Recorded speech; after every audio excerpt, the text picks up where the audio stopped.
How do you change mixed fractions to improper fractions, and do you still need to simplify?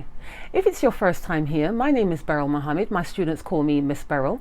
Go ahead and click that subscribe button with the notification bell, and I'll show you just how to do those conversions right now.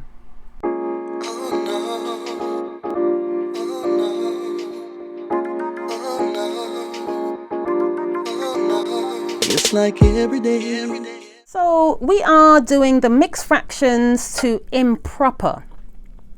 And this is a mixed fraction because you have a whole number at the side and then you have a fraction next to it. Now, how do we make this conversion to make it improper?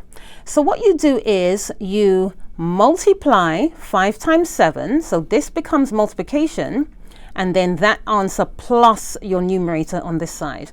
All right, so you're going this way around in a clockwise direction, right? So 5 times 7 is 35. And then 35 plus the 3 is 38 over 5, right? You're still going to repeat your denominator. Changing mixed fractions to improper comes in handy when you are adding, subtracting mixed numbers, when you're dividing or multiplying them. It all depends on what the question is. All right, so sometimes you would have to do that. I would have to do another video to actually show you how you would use it when you're doing either of those operations. So let's move to this one here. This is the second question I have set up for you. So we have 2 and 2/4. How would we make a conversion for that into improper? So we're doing the same method. So we're doing 4 times 2, and then you add the numerator at the top. So 4 times 2 is 8. And then 8 plus 2 is 10.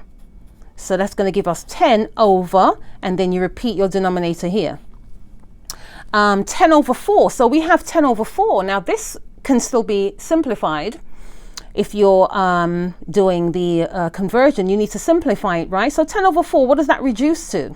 Now, what do I mean by that? If you have a look at my simplifying video as well, you would see that you'd have to think of a multiplication table that can divide into both of these, or a multiplication table that has both of these numbers in it.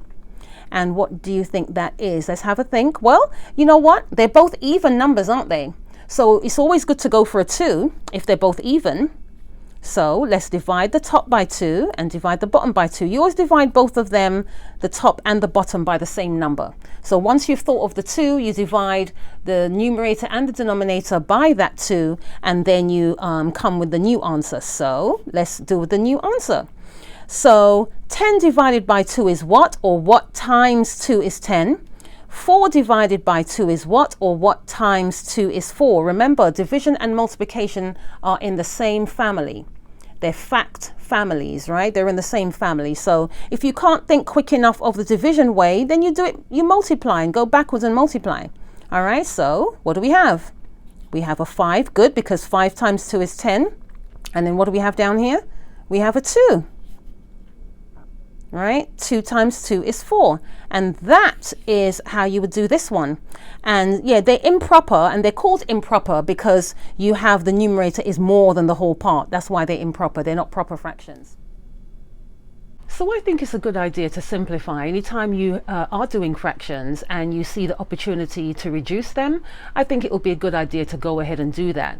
If you are in a test or you are doing an exercise where you're doing these conversions and you don't simplify, I don't think they'll penalize you that much for doing so. I hope this video was helpful to you, and that if you didn't know how to do the conversions before from mixed to improper, that you have a good idea of how to do it now.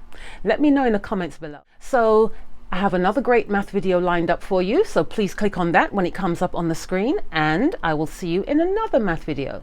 Thank you for watching. Class dismissed.